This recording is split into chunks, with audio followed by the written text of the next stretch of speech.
It's a pleasure to speak, and I'm so sorry not to be there. It's just really shouldn't share the bug that I have at the moment.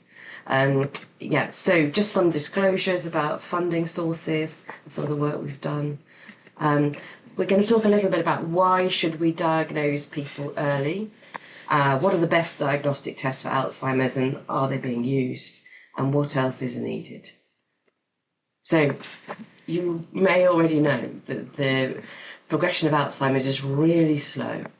So there's a very slow transition from people having a healthy brain to having a brain that's got Alzheimer's, where there's been some shrinkage of the brain. People have started to get symptoms. For much of that time during that transition, people are cognitively normal, so they would not notice any symptoms, and if we tested them, we wouldn't find any problems, depending obviously which tests we do.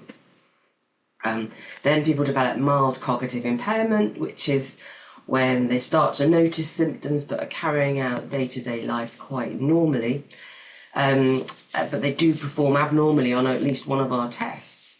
And then dementia is really the very late stage of diseases like Alzheimer's disease, where people are functionally impaired, so they can't manage to do things day to day. During this time, there's a whole host of processes happening in the brain. The one really to focus on is laying down of amyloid plaque. So A-beta-42 is a toxic form of a protein called amyloid that's laid down in clumps in the brain called plaques.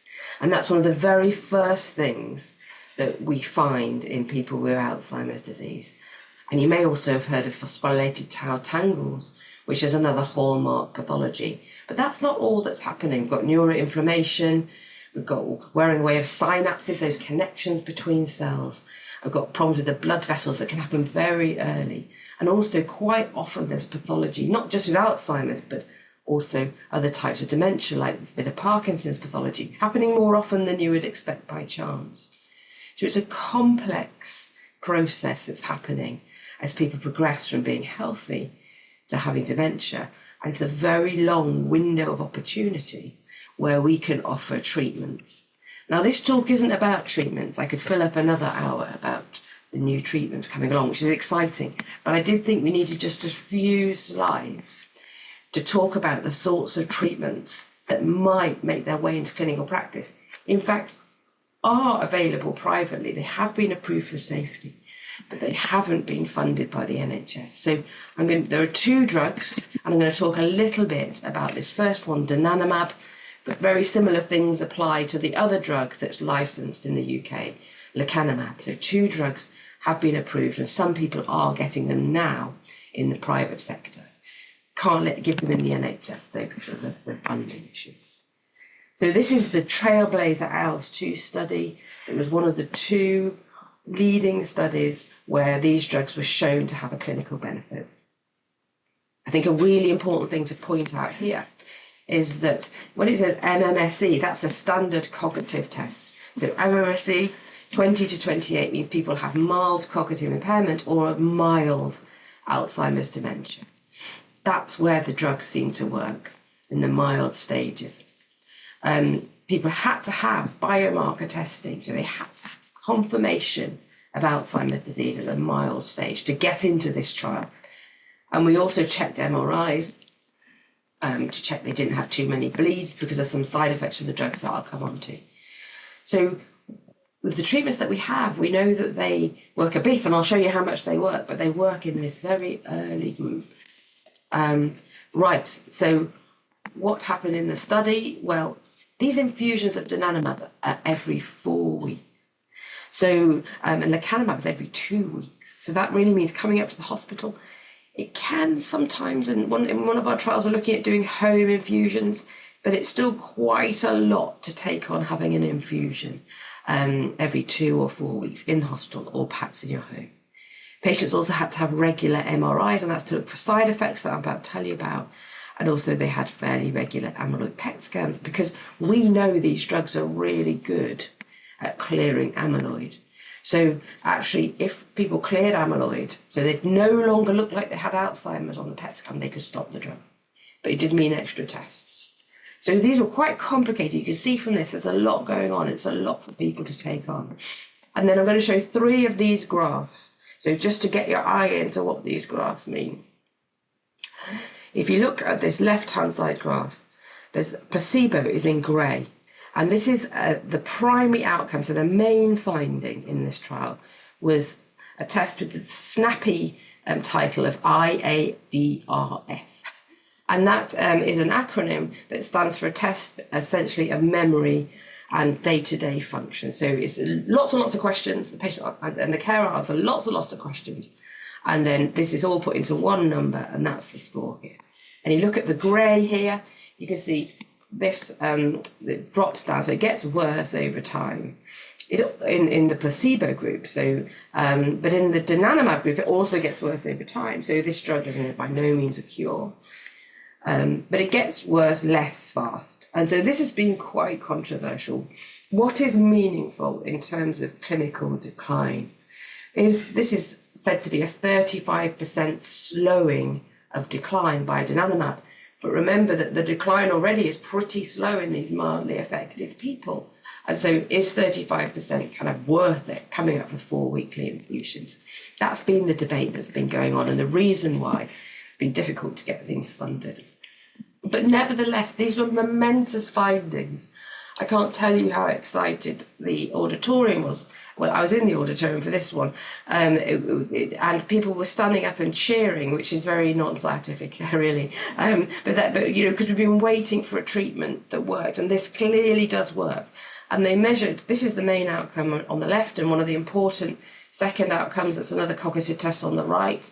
Both show similar results, but actually there were 25 outcomes, and 24 out of 25 showed this consistent, modest benefit. So we know these drugs have an impact if given in the right people. And another way of looking at the impact they have is, again here, placebo is the grey and the drug is the green. But what you can see is that it's another way of looking at it. So how much time do you gain by having the drug? So over 18 months, you save about 4.4 to 7.5 months of decline. So you're better by that equivalent amount of time, which is another way to look at it. What we don't know is what happens if you keep taking it for longer or if you come off it and then go back on it. We just don't have that data yet. Some's coming through, but it's not clear cut yet. Okay, so these drugs work, modest benefit, but with side effects. Look, we need to do these MRIs because these are MRI scans of the brain. They're slices through the brain. And if you look at this side compared to this side, I don't know if you can see my pointer, but if you look at the red circle here, you can see that there's some swelling on this side and not on the other side. And that swelling is got a title of ARIA, which sounds quite pretty, doesn't it? But it actually stands for amyloid-related imaging abnormalities. And you can get ARIA swelling, and so an imaging abnormality that's swollen. This is the ARIA-E here in blue on the left. Or you can get hemosiderin hemorrhage, so bleeding. And actually, a bit of bleeding in the brain in Alzheimer's is actually normal. So tiny microbleeds are normal. Excuse me, sorry. But they have them at a far higher rate in the group of people who take the drug. So we've got a drug, you have to come up every 2 or 4 weeks, you get a modest benefit, we don't know what happens after 18 months, and there are side effects. This is why the situation has been critical. But if we are going to give these drugs, and I can tell you there's a next generation of these drugs coming rapidly behind them that look like they may have a much better side effect profile. And if we are going to give these drugs, we're going to need to diagnose people because they only work in people, they target amyloid, so they only work in people who definitely have amyloid pathology. But what do we do now? So what's a standard care pathway? And I actually have personal experience with this because my dad has a diagnosis of dementia, so I've been through this, and we had a brilliant GP and a brilliant memory service. And they did everything right, and GPs are doing everything right. But the way that we're set up nationally is that when GPs see people, they do a brief memory test, which most people with mild cognitive impairment will easily pass. And then we look for treatable causes, which is very sensible. Look for vitamin deficiencies, urine infections. Is someone drinking a lot? Surprisingly common that's an issue. That's another talk. And they might do a brain scan.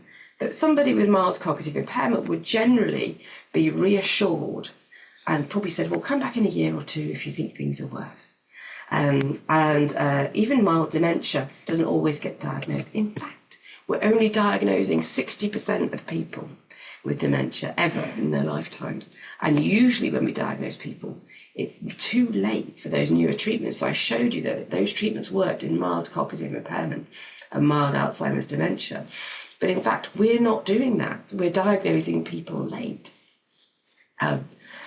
So you can see the problem. If we want to get treatments that work, we've got to change services. And also it's important to point out that even if we don't have treatments, and we haven't got treatments on the NHS yet that actually modify disease, you'll know probably that we have some treatments that boost symptoms, and they do actually help some people.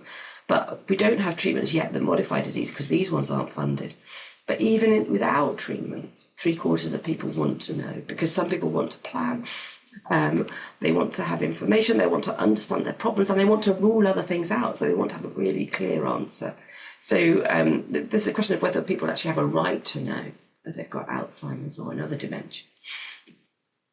Well, we can tell people. So we can diagnose earlier. We have the ability to do that already. So we've mentioned that the difference between a normal and an Alzheimer's brain, often in the first stages, is amyloid plaques and neurofibrillary tangles. And we can look for these things. So we do this routinely in our clinic in Southmead Hospital in the Brain Centre. If people want to know whether they have Alzheimer's as a cause of their memory problems, we offer them a lumbar puncture test.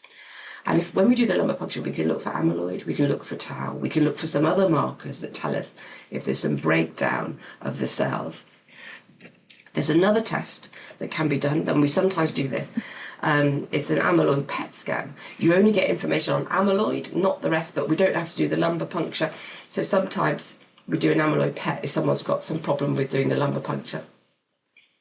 I mean, quite a lot of people don't want to have a lumbar puncture, and that's perfectly reasonable. And we may then go on to do an amyloid PET scan.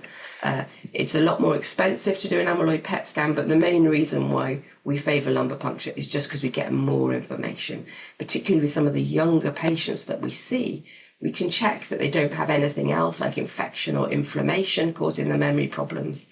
And so lumbar puncture fluids, having a look at the fluids that tell us about the brain, because it's the same fluid that bathes the brain and the spinal cord, really gives us a window onto what's happening in the brain.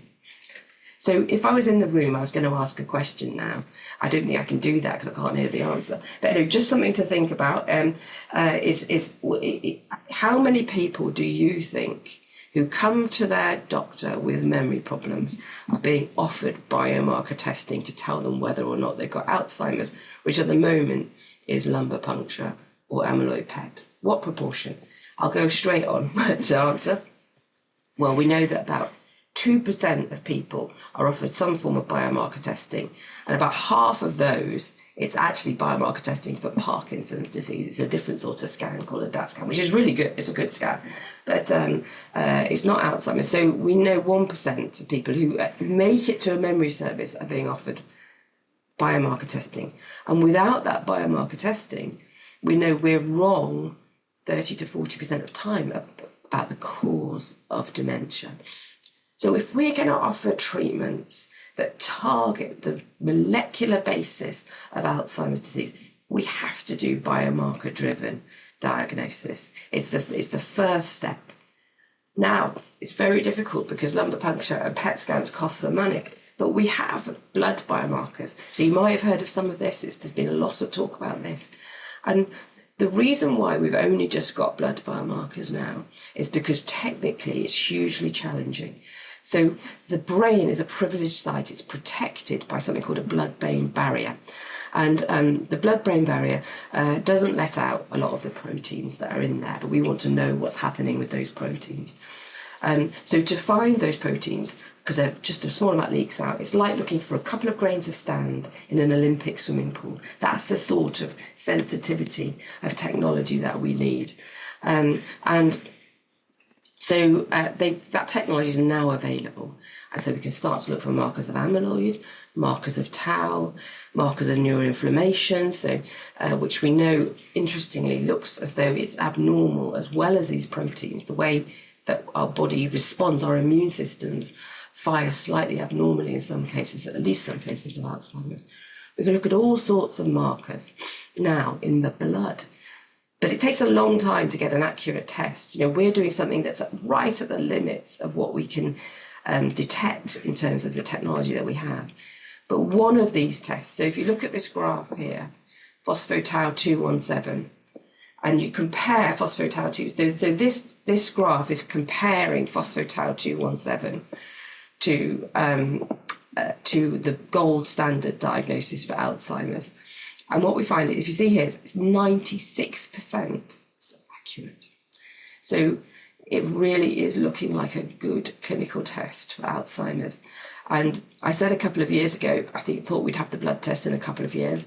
I'm still saying I think we'll have the blood test in a couple of years, because actually the first one has come through. So UCL will now offer a clinical blood test for plasma phospho-tau 217. So we're looking at how we deliver that. But we have to be really careful, because unlike in the brain, which is this privileged site we've talked about, the blood, if you've got kidney problems or if you're on certain drugs, the blood's affected by all of those things. If you've recently had a heart attack, even something like obesity can affect the levels of these molecules in the blood. So while we might start to deliver the phospho-tau 217 in blood as a clinical test, we would do it very, very carefully. And we are waiting for the outcome. There are two very large, so they're both in the region of £5 million worth of funding, clinical trials. One's called ADAPT and one's called READOUT. And READOUT is the one that we're involved with, where we are looking at the sensitivity, the real world sensitivity of phospho-tau 217 as a blood test for Alzheimer's. And we're also looking at all the other tests, just to make sure that they really are accurate. But they look very, very promising.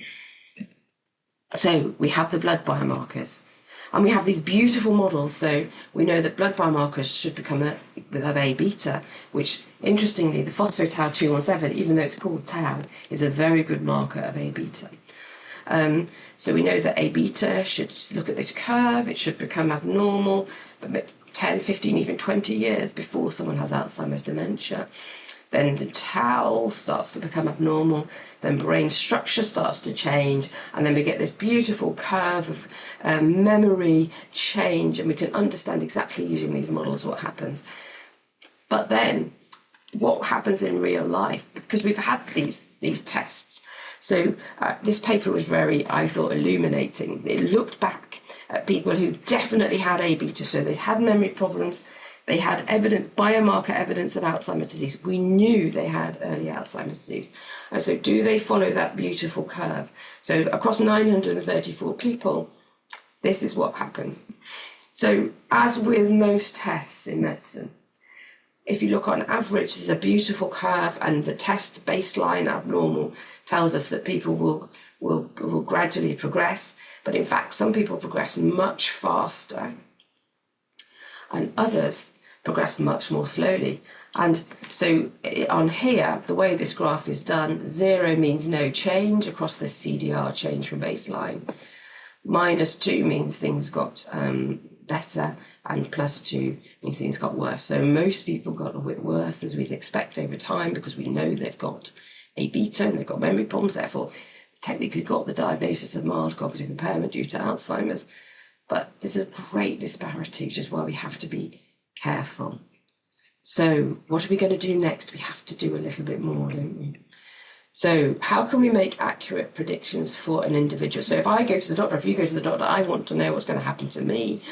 I'm interested in what happens on average, but that's not necessary. I'm going to talk a bit about MRI scans. We have them available, we can use them. I just talk a little bit about how we might be able to use them a bit better. I'm going to talk about functional markers, which means basically memory tests. And I'm not going to talk that much about sleep, because it's a major interest in my group. So I'm aware that I can bang on about it quite a lot. But just to say that some of my colleagues, so Victoria Gabb, Jonathan Blackman, Mason Taylor, have been doing some fantastic work on sleep. And we're starting to see some patterns emerging, that sleep becomes abnormal in some sorts of dementia. We can talk more about that later if of interest. But we're still really understanding that. So I'm going to talk about these bit more established tests. So MRI scanning. You may have had an MRI. So it's a giant magnet shaped like a tube. You go inside, you have to stay really still, but it's very noisy. So you often get given headphones, and we can using our MRI now we can get really good pictures. And where are we interested in? Well, Alzheimer's presents differently in different people, and there's no doubt that you can present with visual problems, with spatial problems, with language problems, with behaviour problems. But the commonest presentation of Alzheimer's is memory problems. And that typical pattern is when people can't remember things over a few minutes or a day or a few days. They might remember their childhood very well because those are firm memories that have been stored over years. And they might remember things that happened a second ago very well, like they might be able to whisper a phone number and recall that as they walk across the room. But it's things that are laid down. So if you're still remembering anything from my first slide now, then that would have gone into an area of your brain called the hippocampus. And the hippocampus is a memory area. And the actual structure of the cells in the hippocampus, the synapses, the way they join together, will have changed a little bit to allow you to remember. Can you remember the colour of my first slide? That sort of thing. That would have required some, unless you've been thinking about the colour of my first slide all the way along and holding it in mind. But if you haven't had it in mind and now you can recall it, it's because it's changed the structure of your hippocampus. And that's the area that we know is reduced. It's marked in here on this scan. It's tucked right inside the brain. So you don't see it on the outside, but it's tucked inside. And we can, classically in medical practice, we can look at it and people give it a rating scale of normal or slightly small or very small. And there's various ways to do that with some accuracy. But over recent years, we've got some automated hippocampal measurements. So we can put those in and we can do a more objective measure of the size of the hippocampus. And also we know the whole hippocampus doesn't change at the same rate. So you see these different colours on here, which are obviously overlaid.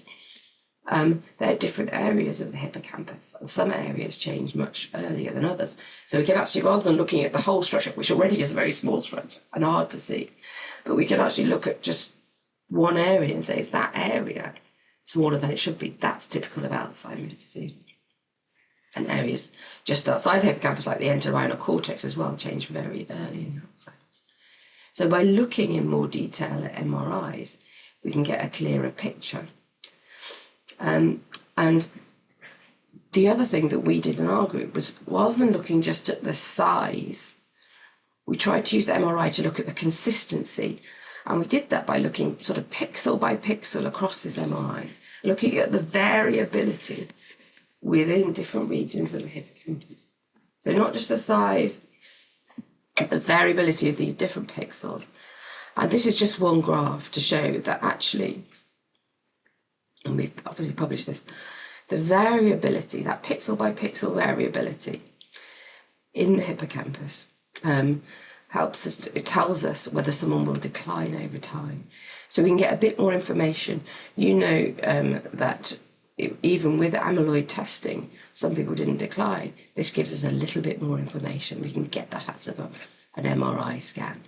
So MRI is really great, and a very exciting thing that's not been done by us, but done by UCL, particularly Nick Fox, Professor Nick Fox, who's a real leader in dementia MRI, is ultra-fast MRI. So one problem is we have it available in North Bristol. We've got 4 MRI scanners in the hospital and others that we have access to around. We really can use it, but it takes 20 minutes, half an hour to get a plain MRI of the head, which is a lot. And if you can get a CT scan, you can get one in about 2 minutes. So, but they're using ultra-fast MRI and actually getting the same resolution across only a few minutes. And if we can start to bring that in, then it makes it more realistic that we can use MRI. It won't be as expensive because we can get more patients seen in the same time. So all of those advances mean that we can start to use that tool more, because at the moment most people don't have an MRI. Most people have a CT scan. Excuse me. Right, and then I talk a little bit about cognitive tests. Sorry, excuse me a second. About cognitive tests. So a few acronyms on here, I apologise for that, but if I wrote it all out, it looked worse. So we have lots of cognitive tests. The one we use in clinic is the Montreal Cognitive Assessment, often called the MOCA. And there's another common one called the Addenbrooke's Cognitive Assessment. There's a mini-mental state examination, and then the ADAS-COG, another more detailed memory test, something called the PAC-5, and the R-bands, the repeatable battery of neuropsychological tests. And this PAC-5 looks like it's very sensitive to early change. So these batteries are being developed all the time, and there's a few of them. And if you do a trial in Alzheimer's and you want the drug to be taken, the FDA, so the American Regulatory Authority, and the MHRA will only accept some of these tests. So you pretty much have to do them. You have to do one of these acceptable tests if you to qualify to say this drug really worked. But there are limitations, and so there's some very exciting work to do precision cognitive tests, because these tests, the other ones I just showed you, tend to be things that you might have experienced, like remembering a word list, naming 3 animals, drawing a clock, that sort of thing. But they might not tap in directly to the areas that we're interested in for Alzheimer's disease. So Dennis Chan at UCL has done some amazing work with tests that are a bit like this. So here they're using virtual reality and getting people to navigate between 3 points, and they had to get back to the start. They couldn't see where they'd been. They had to just remember where they had to use their inner navigation system. They're actually just in a clinic room, but they feel like they're navigating a terrain.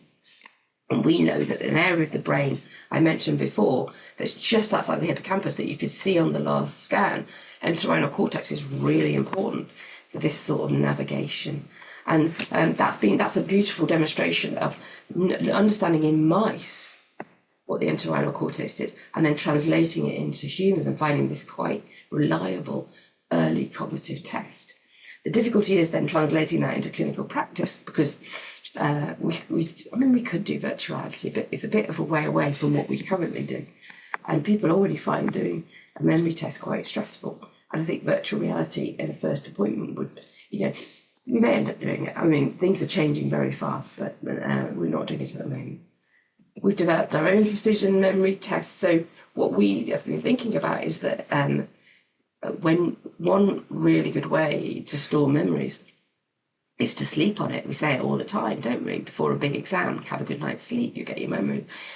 Sleep is really important for memory, and we can talk about that at length. But all the memory tests that standardly we do for Alzheimer's are over about 20 minutes.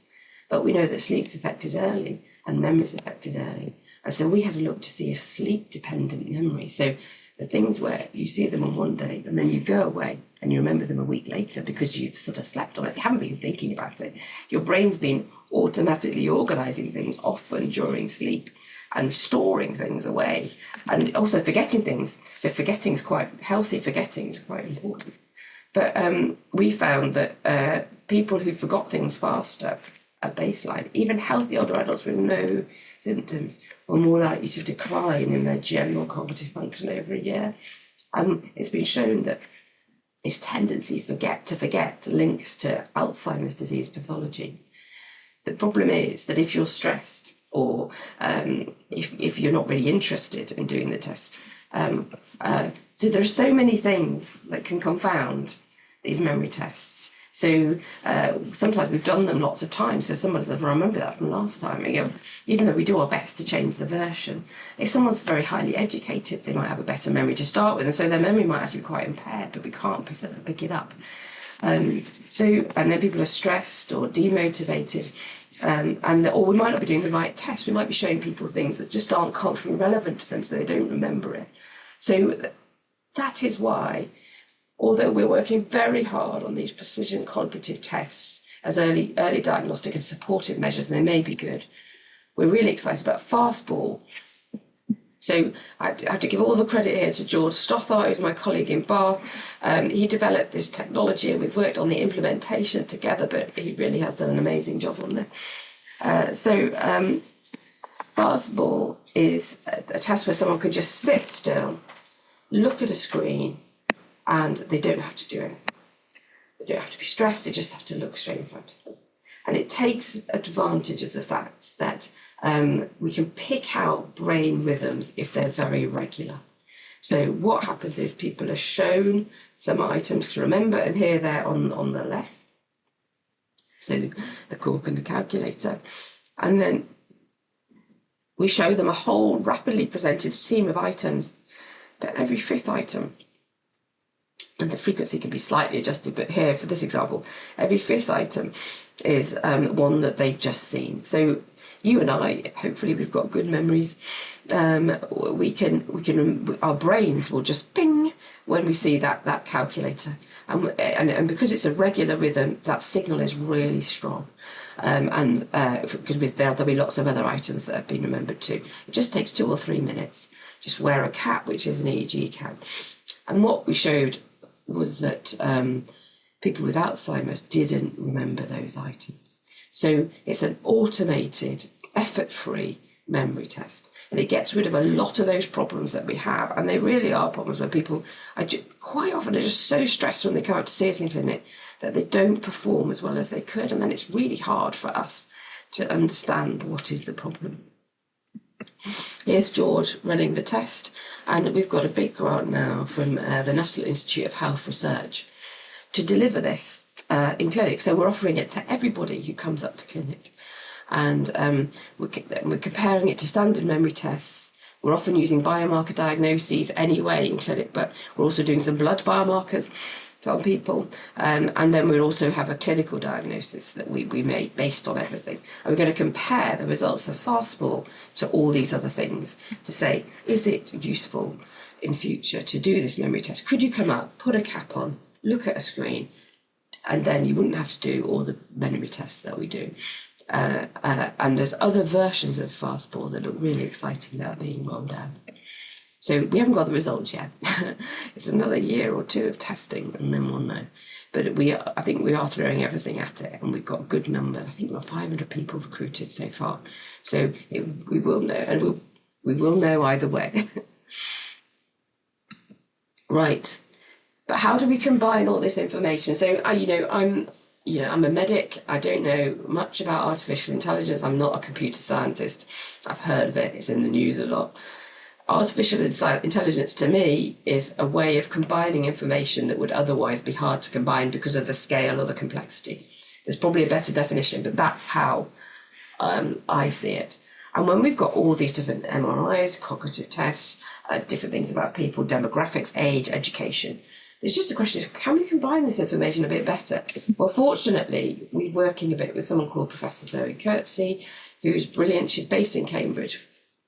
And what she did was she looked at a big data set that's established with lots of data in MRI scans, cognitive data. And she thought, well, we know that these people who have Alzheimer's don't all progress at the same rate. So can I take some simple data, add it to the fact we know they've got Alzheimer's, and tell who's going to progress and who isn't? And she did. So she used MRI and a couple of cognitive tests, and she separated people into. So if you look at the black bar on here, the black line on here, that's the average. That's people with mild cognitive impairment, and that's what happened to them on average. And then she used her algorithm, which is an AI algorithm, to pick out people who had mild MCI and stayed stable in green, people who were very rapidly progressive in red, they changed quite quickly, and then people who were somewhere in between, slowly progressive but not stable. Well, that's interesting, but it's just on one data set, so you don't know if it applies to another data set. But she managed to get hold of some data from a failed trial. So this trial was sort of a drug that influenced the Alzheimer's pathway through another mechanism called BACE inhibitor. Doesn't matter, really, but it was a failed trial. And she got hold of the data and she asked the question, well, maybe the drug would work in someone who is a rapid progressor or a slow progressor, but not both, because those people are quite different stages of illness or types of illness. So let's have a look. And what she showed was that actually, if she just looked at the people who she defined as slowly progressive based on her other data set, using very simple data in her AI algorithm, the trial was actually positive. So bear in mind the significance of this, because these trials are millions and millions and millions of pounds, and if they are negative, there's a loss of a treatment. We give up on something that might have been promising, and the drug company and life sciences sector itself loses money, vast sums of money. So what she showed, and if you hear just to get your eye in, look at the slowly progressive group here on the left. This is CDR sum of boxes, which is one of the tests we've seen a few times. It's a cognitive test called the Clinical Dementia Rating Scale, and it weighs worse when it's up. So going down is good, even in terms of the change. And the placebo group, the slowly progressive, showed a certain change, but the 20 and the 50 milligrams, the trial was positive in the 50 milligram group. So the way that she looked at this was to say, well, with a trial, even with lots of people in it, if you accidentally have lots of rapid progressors in one arm and lots of slow progressors in another, because you haven't looked to see who they are, because you don't know, you didn't know until this point, you're going to get an unbalanced result. So that's really effective, the way that we're going to do our research. So we've just got a large grant. It focuses on our intervention, our sleep. So we're interested in sleep. We want to be able to improve sleep. And we are going to give people interventions that improve, we think, the slow oscillations during sleep. So this will be run across the UK at 11 sites. And we will give people, it's all placebo-controlled and sham-controlled, but we'll give them a drug called trazodone that improves, they'll be blinded so nobody knows who's getting what, but that improves slow oscillations. A drug called zolpidem that improves sleep but not slow oscillations. And a drug and a device that improves slow oscillations called Sleep Loop. So the trial's called Sleep Boost and the device is called Sleep Loop. And everyone will be randomised to one of these arms, so everybody will have a device and a drug, and they'll take it for a year. And we're going to use blood tests to tell us whether or not Alzheimer's pathology is reduced in this group. But what we're going to do is use Professor Coulthard's algorithm to balance the groups. So we're going to get some information about people at the start, the level of their biomarker, their cognitive performance, put it into the algorithm and balance the group. So we've not got lots of rapid progressors in one group and lots of slow progressors in another. And then we're going to use in-home devices. So the stimulation device, Sleep Loop, slow oscillation stimulation, but also sleep recording devices, wrist-worn devices, actigraphy to measure activity, to get a really clear idea, as well as memory tests and also MRI scans, get a really clear idea of how improving sleep affects Alzheimer's disease, memory and the brain. And hopefully we're using absolutely state-of-the-art technology to diagnose and categorise people.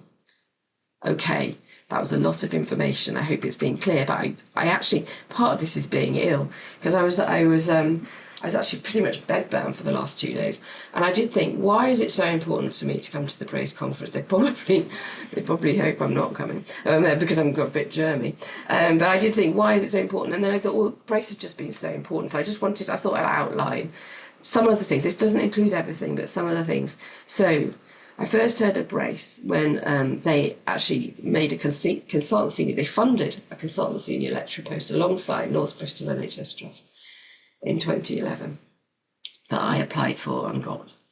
And there was the Brain Bank, which was fantastic, and Brains for Dementia Research, which was fantastic and really useful to talk to Pat and Seth and Laura and Candida and that great team, which but there was not much clinic. There was no clinic in the North Bristol Trust for Dementia, and there was no research in clinical research. But one other thing Brace did that was amazing is that they funded first the Brace Centre on the French side, and then the Brain Centre, which was mixed with MS and movement disorders, on the Southmead side. So we had a place to do our work and the support of Brace. I can't tell you how important that is. And do you know, when I was looking back, these are just some of the PhD students, so PhD and MD students, who have done some brilliant work and are now, many of them, academics or clinicians, and all wouldn't have been able to do their work if it wasn't for brace funding. Some of them are actually brace funded PhD students. Some of them aren't. Some of them are funded by Wellcome or MRC or other people. But still, they were using the Brain Centre and the Brace facilities, and some of them got extra grants from Brace. Our nurses, so I need to get a better photo of our new nurse. I've got one just coming up next. But this is, at the top is Deanna, who's one of our two lead nurses, getting a North Bristol Trust Hero Award. She's just second off on the right there. And then two of our other nurses here who've been really fantastic, and Brace has continued to fund a nurse for us, which just makes such a difference to the research that we can deliver, because we want to be able to offer research to everybody who comes through the door. And then we've now got 5, including me, I'm not one there, but consultant neurologists, so that's people down this right side. So most people are funded by the NHS. And why have the NHS funded more consultant neurologists? Well, because we're a going enterprise. We've had a lot going on. We've got our own building. We've got support. And then most recently, Jonathan at the bottom here has been funded as a consultant senior lecturer, same post as I had 14 years ago. So that is so exciting, because now we've got another foot in the university to generate more PhD students and more research.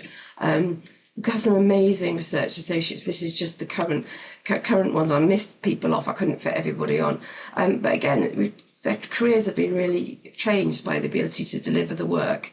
And also just count Julie Clayton, our patient and public involvement coordinator, but also all the people. This is just a photo of a small number of people who are stakeholders from the NHS, patients, the public, carers, who have helped to deliver some of our work.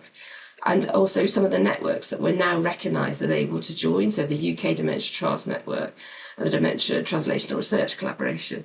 And it's not all about money. We've had the support, sometimes we've had a bit of support from Brace with defending our territory, and just strategic support has been really good.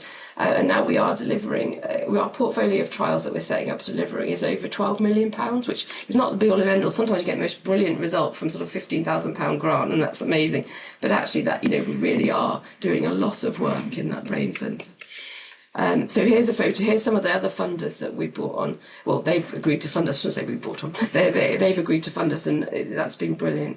And here is us from the Brace event a year or so ago, all in our best clothes. And the two at the edge, Gianna and Kath, are our lead nurses.